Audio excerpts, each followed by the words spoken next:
Conference for the Defender Burghley Horse Trials for 2023. Joining us are, of course, our top three: Harry Mead, David Dole, Oliver Townend.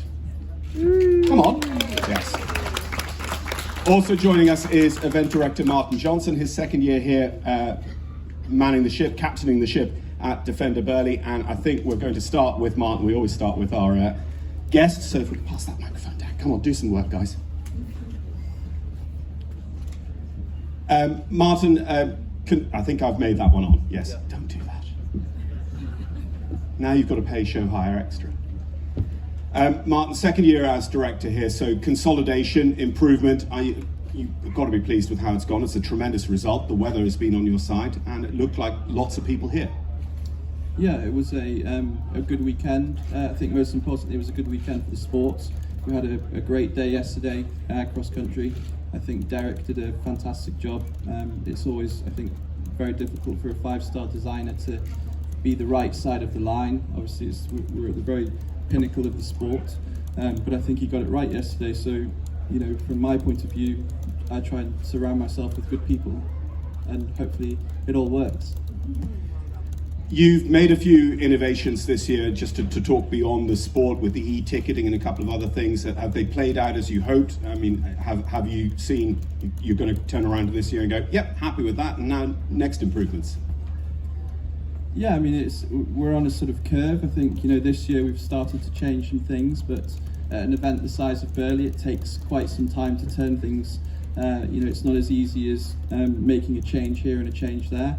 You have to sort of think about how it affects each and every element. So hopefully, you know, the team will think the same way, and you know, we've got some good plans for the future, which, you know, we're already sort of thinking about 24, 25 even before this year's event. So you know, we can't do it without the team. We can't do it without the support of the estate, who are obviously fantastically supportive.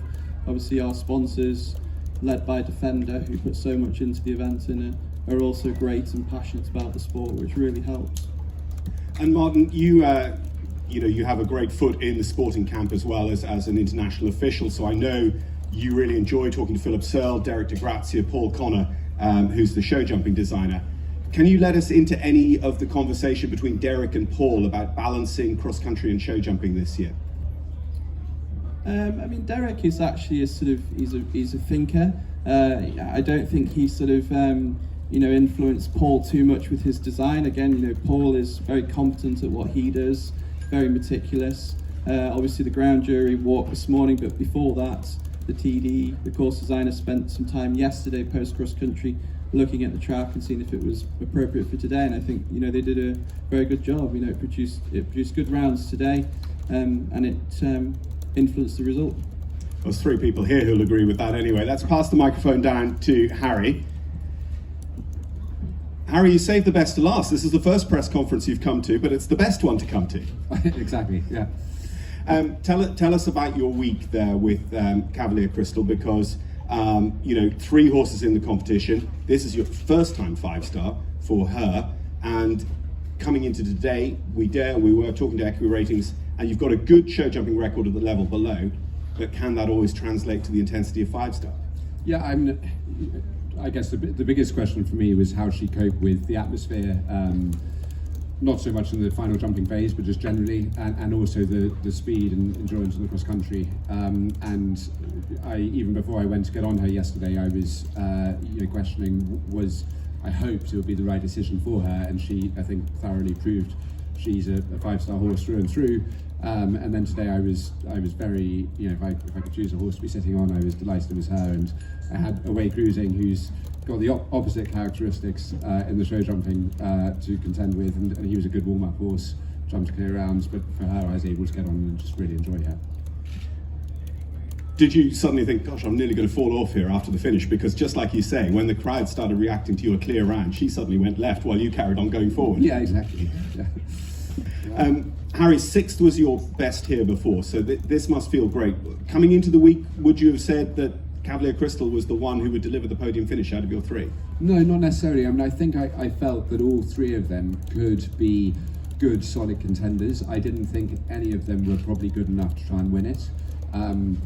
if I'd felt that I had one superstar, I might have considered just bringing 2 horses to focus more on that one, and that was part of the decision making, is to bring 3.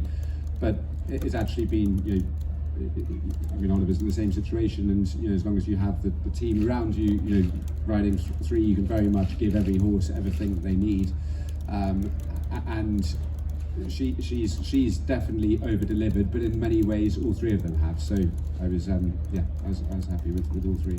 As highest placed mare as well, you've won the Embryo Transfer Award. Is that something maybe you would consider using for her, and maybe starting to get progeny of such a successful mare? Yes, and it was something that actually quite a few years ago we had some semen from Tenerez, and we tried to we thought a crossing of Tenerez and Cavalier Crystal would have been a lovely match, and it didn't unfortunately work on that occasion. But it's something that, you know, she's so good.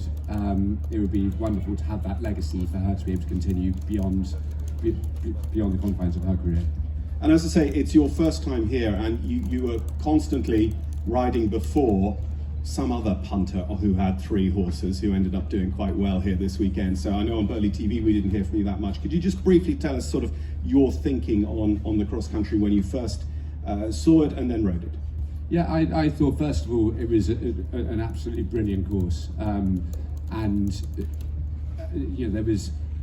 It's very easy to be clever with hindsight, and even with the benefit of hindsight, it would be very difficult to pick any kind of hole in this. It was a really well designed course. It was a proper true 5-star, but it was very fair to horses. It had the real Burghley feel, but it kept riders thinking. And importantly, there were problems throughout the whole course. So it wasn't confined to 1 or 2 combinations. It was also interesting that the balance between the direct route and the long route was often fairly 50-50, and it's great to sort of get riders thinking like that. But I think one thing that was really good was that he managed to get a great result in terms of the number of horses making the time. It was limited, but without destroying rhythm. So on the whole, you were able to keep galloping, generally keep attacking, and the best, safest, most horse-friendly way of riding is that nice forward positive riding, and that's what the course encouraged. Thank you very much, Harry. David, I think the number was, in the last dozen years, 8 riders finishing on the dressage score, so you become number 9. Yeah. Astounding. Well done. It's cool. Tell us about show jumping today. We've heard all about that cross country. Again, you come here with a very good form on paper, with a couple of people going, Kentucky was dead soft. Yeah, look, he's an absolute mega horse to ride, and we had our plan for the day, plan for the morning, for the trot up, and then plan for the jumping this afternoon. And it's not very often the plan really goes correctly, but pretty much this weekend it's we've ticked all those boxes, and the plan's gone well. What does this mean now for Galileo? I mean, did you think in your minds, if it goes well here, what do we do next? I mean, Defender Burghley is the top of the tree. Alexander Macedon conquered the world at 24, Eric Bristow's only 21. What do you do next? Yeah, so obviously a little bit disappointed to have missed out on the Europeans.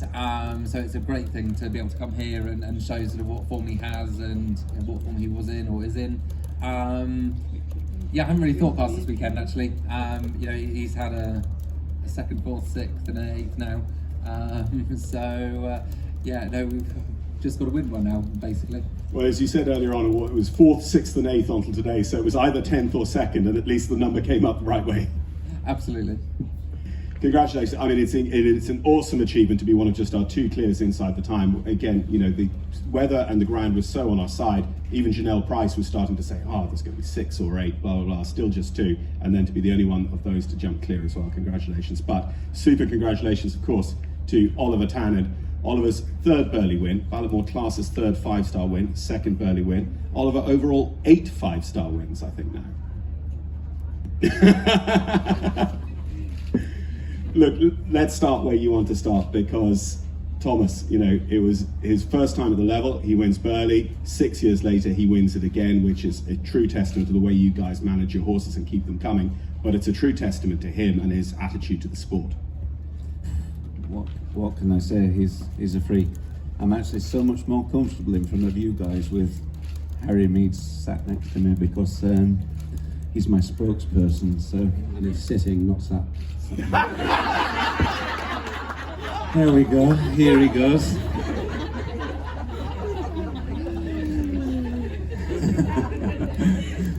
Everything Harry says, I feel. Yeah, no, I'm just so proud of Thomas and so proud of the team behind him. We were discussing sort of earlier in the week how many years everybody had been with me, and it is the main gang, which is quite a big gang, obviously, is between 7 and 14 years, including Karen as well. So for that team to continue to manage the horses the way they manage, and as I've said so many times this week, horses don't lie. So if you're doing something quite wrong in terms of from a management point of view, they don't turn up at 5-star and 5-star and 5-star at the age they're at with smiles on their faces, very sound, very fit, and keep producing the results that they have done over the last sort of 10 years. So it's huge testament to the team at home. Obviously last year we didn't win a 5-star, which was the first year for a while that we hadn't. We'd been on a good roll, and it was the same year that I joined Cornton, so we were trying to figure out if we were making sure everything was still being done the way we want it done, with 2 yards, 2.5 hours apart. But this just cements that the teams at both yards are still doing all the right things with the horses, and now we can kick on and hopefully breathe into it and relax and keep producing these results. Oliver, everyone's mentioned their team, and there is a lot of family and especially grooms over in that corner as well, which is lovely to see. Thank you very much for coming. And I think not just the riders, not just the horses, but everyone behind all these performances as well, I think is deserving of a little bit of a smattering of applause. Oliver, we would say about Ballaghmor class that, you know, the final day can be a chink in the armour. It was so incredibly close. Had you done anything different? Because he didn't look like he was going to touch any of them. No, it was incredible, and he's a good jumper in terms of everybody says it's a chink in the armour because he always gets himself into a winning position. He's always jumping at Badminton or Burghley in the worst ground, because he's, you know, normally for the previous years he's been in bottomless ground, on the worst ground, and yes, he's had a fence down, but at the same time we've taken him to Kentucky and on a good surface, and he's won Kentucky. He's won 2 Burgleys. I think his other 2 faces are strong enough to forgive him of the occasional fence down, and when he doesn't have a fence down, he wins. Sometimes he can win with a fence down, and he's a true event horse. He's brave, and you know, a couple of fences yesterday, I thought, oh, good distance, and he walloped them, and I was like, oh my God, what are you doing? And he kind of still has his ears pricked and a smile on his face, and I think it's that bravery that makes him perhaps not the most careful event horse, but at the same time, as long as I keep doing my job and he keeps doing his job, the form says the rest, and I love his form. What's the job now? Do you personally go to Maryland maybe this autumn, and what's maybe next for Ballaghmor class? I hope to be at Maryland myself. Ballaghmor class can go pretty much straight into the field until the weather turns.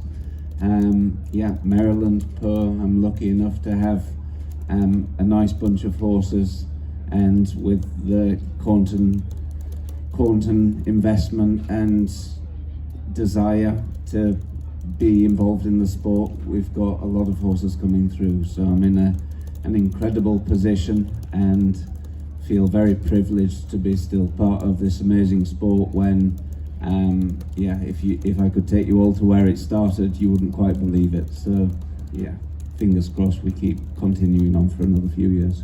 Thank you, Oliver. So we've got a couple of special presentations to make when the press conference concludes, but it doesn't conclude until you've asked your questions, if you have any. Miss Room? No? No, I'm taking a picture of you, dear. Taking a picture. Amy? Oliver, he clearly loves this event. This is his second time winning. I think every event suits Thomas. I think the tougher the better. This is the. Karen says I'm not allowed to say it's the best 5-star in the world, but it is the best 5-star in the world. It's my favourite 5-star. You know, this, Kentucky, and badminton in that order, and they're the three pinnacles of this sport, with Olympics right up there as well. And as I said, he's a proper event horse. He's, you know, if you made it a long format tomorrow, he'd still come out on top. He's a fighter. His pedigree obviously helps hugely, his mentality helps hugely, but whatever era you put this horse in, he will win. Yes, and whilst I'm looking for the highly lucrative Irish Horse Board spokesman contract as well, they are our sponsors. 5 Irish breds in the top 10 and 5th Irish winner in a row, and the first of those 5 in a row was Ballaghmor class as well, so that's all pretty good. Any more for any more? I do have a question. Yes.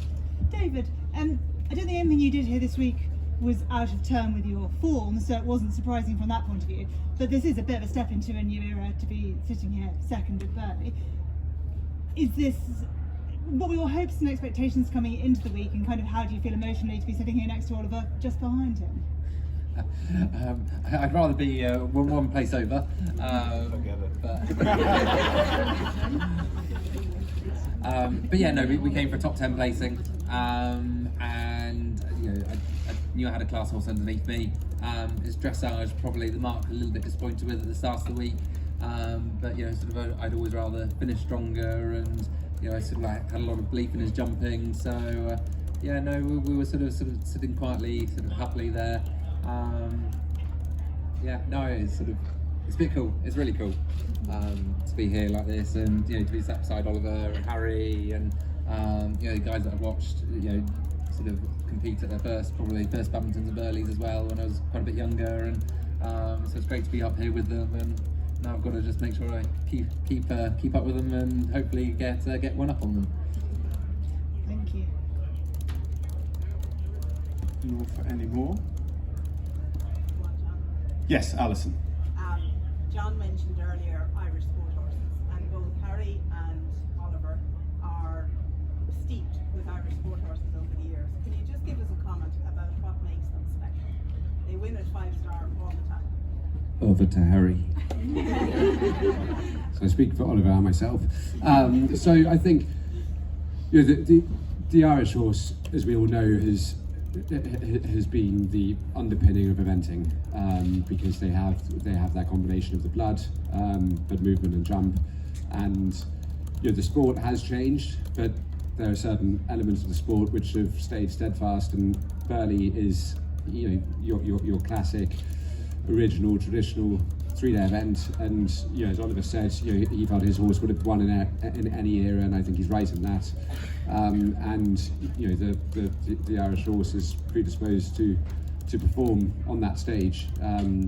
You know, we had a chat when we were leaving Nieuwmoed, saying that we were looking forward to Burghley because it's a totally different kind of competition, and a lot of the horses that come to the fore at Nieuwmoed, you would never dream of seeing them in the top few of Burghley. So you know, it's horses for courses and horses for riders, but for many of us, the Irish horse is you know, that traditional horse that we grew up with, and they shine around the tough competition, and the tougher the better for them. Thank you very much.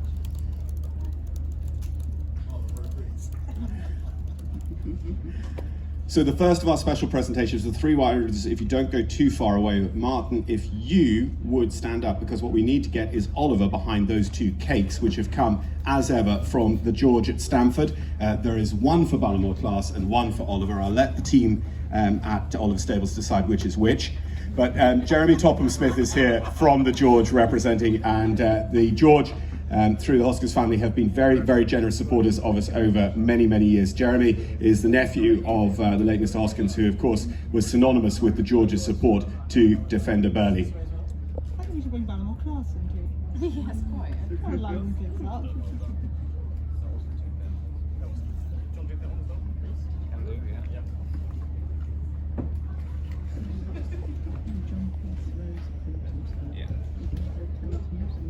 And so if you do want to stay or eat at the George in 2024, now is the time to book, but it would be very well worth doing.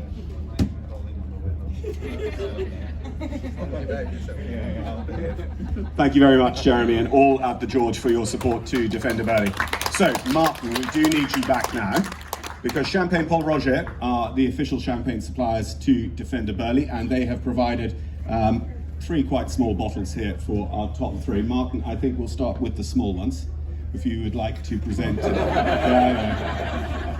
Oliver said, that's not for me. So if we get in front of the backdrop here, Peter will sort out the right photo. We'll present this to Harry first off.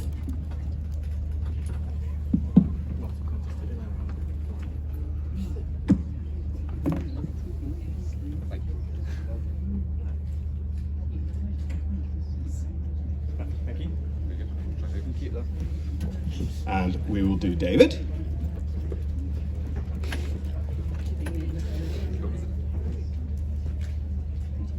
Brilliant, thank you very much.